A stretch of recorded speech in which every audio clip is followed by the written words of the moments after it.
But yeah, so today we're doing chapter 7, which are going to be age and sex related differences. But before we did that, I wanted to just kind of go over some programming review. Wanted to do a soccer athlete in season. So we'll go female soccer college soccer athlete in season. So when just talking about programming, in season versus off season, Macy, what would you say the main difference as us as coaches would be the main difference between workouts off season and in season?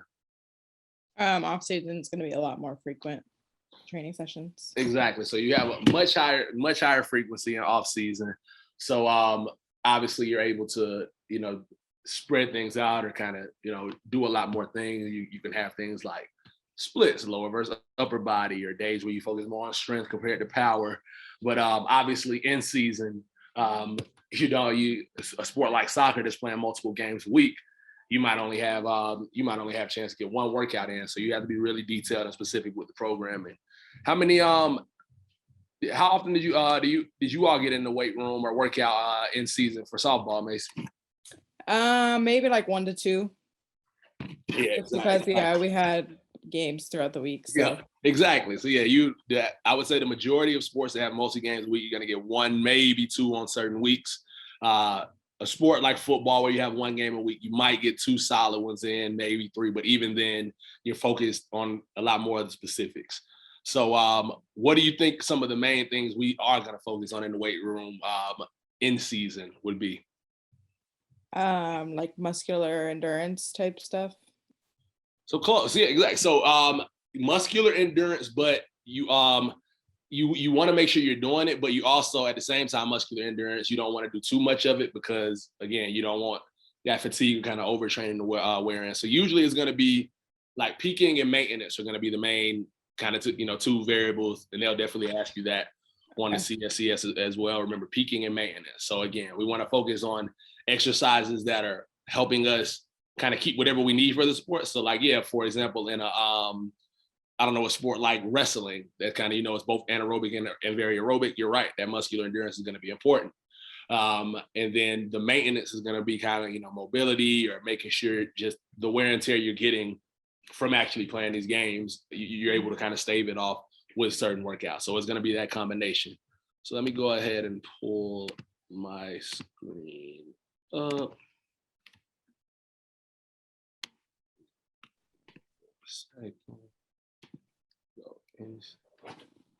All right. So let me share my screen. All right. Y'all can see the blank screen now, right? Yep. All right, cool. All right, cool. So we'll start out. So again, we'll say female college soccer player, age 19. In season.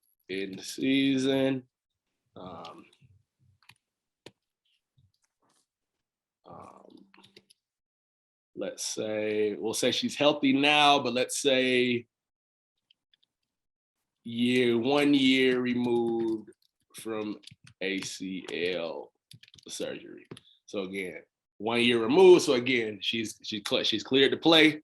But again, that's obviously something we want to pay attention to and make sure we continue to work on strengthening. So we'll go for warm up. What are some of the things you think we want to focus on in a warm up in general, or even soccer specific, Macy?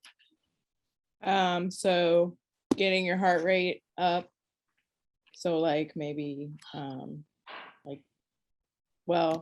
first you should probably stretch to start. I like it. So yeah, maybe how about maybe a few dynamic stretches. Yeah. And what do you think some of the areas we want to focus on? It's full body, but anything in specific we want to work on as a soccer player? Probably like hip opening or I like quads, hamstrings, all that. Yeah, I like it. We'll go we'll say today's focus, hips, hamstrings,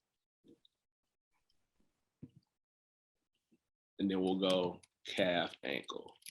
So let's maybe start out with some I call them groiners, so like hip openers. Mhm. So again, you would be kind of in that so pretty much one leg stepped up, twisting in and out, getting that groin, getting the groin open. Mhm. I liked how you said like some hip circles, maybe some hip cars, so controlled articular revolutions. So going circles around it. Let's say wall, calf, ankle stretch. And then let's get into maybe some full, as you mentioned, heart rate stuff. So let's maybe go inchworms.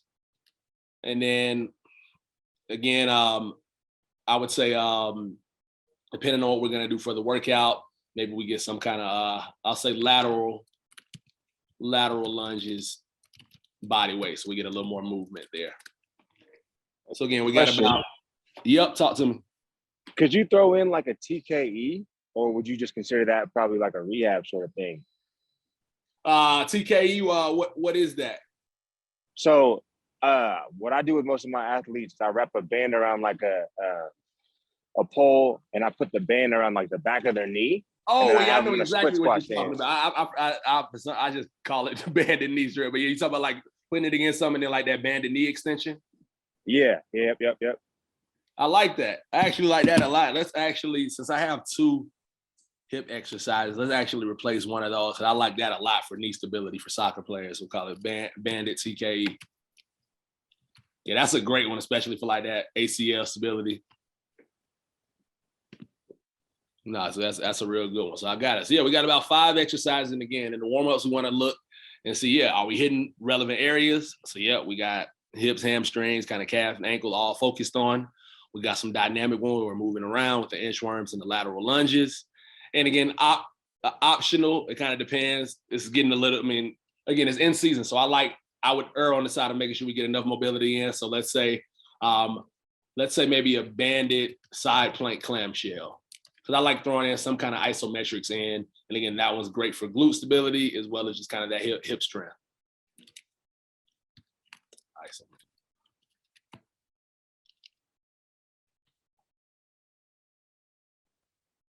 All right, so we got our warm-up movement prep. Then we'll go into some movements. All right, so what do you think that we'd want to, what are some of the things a soccer player would want to focus on in a workout? Like what are some of the demands of soccer? Is it anaerobic or aerobic? Both.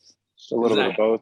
Little bit of both. So we know it's out. We're pretty much going to be using all 3. So going back to the energy systems talk, we're going to be using all 3. You got to think it'll be a lot more than anything. You'll be a lot of the glycolysis range, the glycolytic range, so that those let's say a spurt where somebody's running down the field with the ball. You have more of the phosphagen movements will be like a actual kick or an actual blocker when the goalie. So again, we have some phosphagen movements, but mainly we're going to be staying in that glycolysis range as well as aerobic, obviously. So if I did a breakdown, I would say it's probably about 40% aerobic, another 40% glycolytic, and then probably about 20% anaerobic, depending on which point of the game it is. So again, we're going to be to answer that, we're going to be wanting to work on endurance, power, as well as just kind of some of that aerobic stuff towards the end. So what do we typically want to start? Do we want to start more aerobic, or are we going to start with more of explosive movements first? Explosive. Exactly. So we're going to probably start more explosive. So any ideas just off the top of you all's head, what you want to maybe start this workout with in season? Probably like a few cleans. Probably give them like 3 or 4 explosive cleans. Yeah, exactly. I like it. Some cleans, get the hip work. So we'll start out one with some cleans. We'll say hang cleans. And again, are we going to be doing a lot of sets or probably a few, very few sets? Very few. Very few. So in season, I'm probably going to say 2 sets. Like you said, a 3 to 4. Let's say 2 by 3 to 4. And what percentage do you think we'll want to be at for these? Like 7, maybe 65, 70. 65-ish. So again, I like where you all said that. But remember though, when we're doing, we still want to make sure we're in kind of a range where we're getting that progressive overload. So I would say more probably 75 to 80%. Actually 80 to 85. If we're going like 5 reps, I'd say more 75%. But again, we're in season, we still want to make sure that explosion is there. And again, we're usually not going to go over 90 when we're talking power exercises, but you still want to be kind of, usually 75 is kind of that low threshold when we're doing like power cleans. Now you all are right. Let's say we're doing something like a squat jump, a weighted squat jump, or like a medicine ball pass, or like an explosive bench. Then yeah, that's when we want to be in that like 45 to 65% range. But cleans, you're still the Olympic movements, you still want to kind of get 75 to 90 is usually the window you're going to want to be in with those. So I have a question. Yep. On those like other ones that you said, like if you were doing a squat jump or something like that, would the reps be more than 2 since your weight is a little bit less? Yes, exactly. So again, you're gonna so typically you want to be in the range. Well, they give you a range of 1 to 10. So 10 is usually the most when you're doing explosive stuff. 1 is obviously the least. And it's going to depend on their weight. So let's say if we're at the lower end, like 45, 50%, then we're probably going to be doing 10 reps of those squat jumps. But if we're getting closer to that 65, 70%, then you probably wouldn't want to do more than like 5. So it's still going to be similar. But yeah, you'd be doing slightly more reps. Like you probably wouldn't be doing 1 or 2 reps of a squat jump unless it was like, yeah, you're trying to get near maximal load. Okay. All right. And again, so we're going to superset here again. Now, do we have to superset an Olympic lifting exercise? Not necessarily, but again, we want to make the most efficiency out of our workout. We're probably only seeing this athlete once a week when we're talking in season. So I'll probably throw one more explosive thing in. So we were in the, we're in this what plane of motion is hang cleans? Frontal, sagittal, or transverse? Sagittal. Front. Yeah, that's going to be sagittal. It's, again, body split in left and right halves. So maybe I'll just add in something in another plane of motion. I'm going to add in, again, is one, I'm thinking about her knee, continued knee stability. Let's go with the lateral hop to med ball pass. So I might have them maybe do something similar to like an ice skater, right, left, right, with a med ball toss. So we're kind of getting frontal and transverse plane of motion in there, and kind of sport specific. Let's go lateral hop to med ball pass. We'll go 2 by 4 each way. All right. So again, we got hang cleans here. So we start off there. We got hang cleans, lateral hop. Next, I'm probably again, I want to probably look at something more. That was more of a hip dominant, the hang cleans. Now I might look into like a knee dominant. Can anybody think of maybe a knee dominant exercise we can focus on for more of a strength exercise? Like a squat? Yep, exactly. Let's go squat. And I'm going to get even more. Let's go with the split squat. Any guess why I might want to do a split squat over just a regular squat here? Knee health. Unilateral. Yeah, just needs to, again. So yeah, squat isn't wrong. Squat, you can never go wrong bilateral squatting. But again, this situation, I'm thinking for her, she's still kind of recovering from that. Not recovering, but still re-strengthening rather from that knee injury. Let's go ahead and get into some unilateral. So let's go with we'll go split squat. So we can make that Bulgarian or regular. I'll just say split squat here. And then we'll go 2 by 6 on each leg. So we're still staying kind of, again, more of a strength range. Again, not going to be high volume here. Why is that? Because we're just working on maintenance and peaking. Pair that up. What's an upper body exercise you all think might be relevant for her?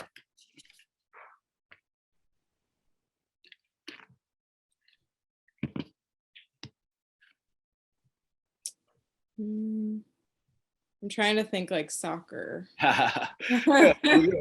again, we know that upper body, again, it's not insanely relevant unless you're a goalie. But again, we still want to think. So in my head, I'm thinking, what is there something upper body that could kind of transfer to lower body? I'm thinking maybe some kind of pull exercise, because a lot of pull exercises emphasize posture. So maybe how about a barbell bent over row?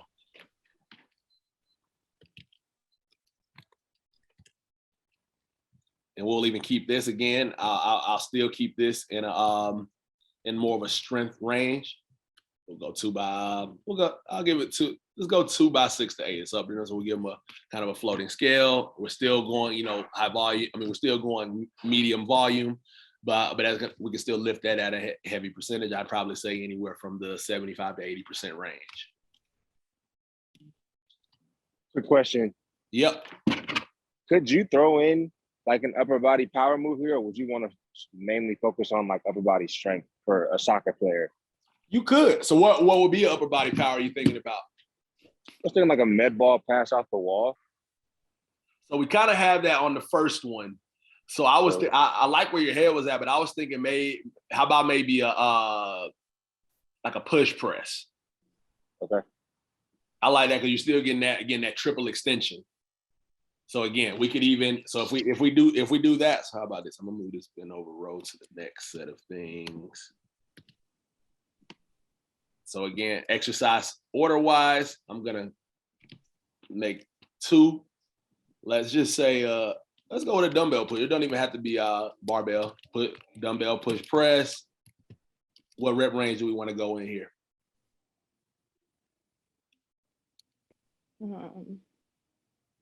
Probably 4 to 6. Yeah. Yep, exactly what I was thinking. Let's say 2 by 5. But yeah, I like that 4 to 6 range. And we'll say at around 80, 85%. And then we'll pair that up with the split squat. Then for the third, all right, so yeah, at this point, we'll still do, we'll go into the bend over row here, just to get a pull. But now I might even start focusing, now we might even get into a little bit more, again, mobility or isolation stuff. Again, this is where we can kind of get specific here. So we got the bend over row. Maybe we pair that up. I'm thinking maybe a single leg RDL.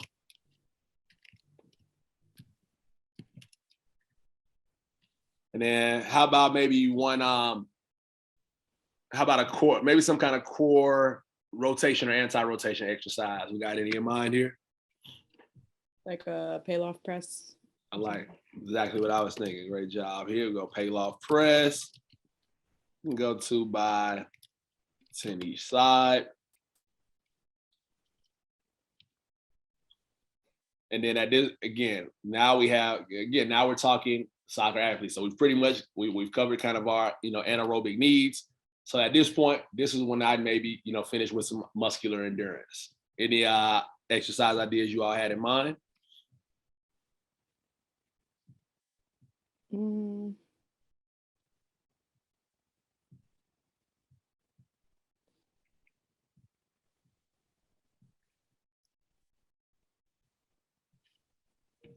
Anything? Maybe for some upper body strength, maybe some push-ups, possibly. Yeah, I like it. So yeah, maybe we do a little. I'm thinking. Let's say, every minute on the minute finisher. We'll go. Let's say push-ups times. Let's say 10. Push-ups times 10. Let's go with. Or something. You say what? You said like body weight squats, maybe, or yeah, I'm thinking maybe we go squat jumps time 12, and then how about maybe a kettlebell swing times 10, and we'll go 3 rounds. So that's pretty much like a 9-minute finisher. We go 10 push-ups, minute 1. 12 squat jumps, minute 2, kettlebell swing time 10, minute 3. So again, just a little muscular endurance finisher, getting the heart rate up. And again, we can even vary this depending on where her level is at. For example, if she's cranking out the 10 super fast in under 10 seconds, maybe we make that 12 to 15 push-ups, same with the squat jumps. So again, it can be variable with that range, but again, for going through 9 rounds of this back-to-back should be pretty, get that heart rate up a bit. Nice little kind of endurance on the finisher. Any questions here? So again, and then and depending on what point of the season, I got kind of 2 rounds of everything. This might even scale down to one set of everything, really, like maybe a warm-up set and then a technique set, really focus, like a technique set then the set really focus on that explosion. But for the most part, I think we go with a clean, about 3 to 4, lateral hop to med ball pass, then getting into a push press and split squat. Got our unilateral bent over row for kind of a postural pull, single leg RDL, pay off for some anti-rotation, finishing out with some muscular endurance. So again, you want to make sure everything fits when we're talking about percentages. So 3 to 4, 80 to 85, 5 to 80 to 85, good. And so staying in that range.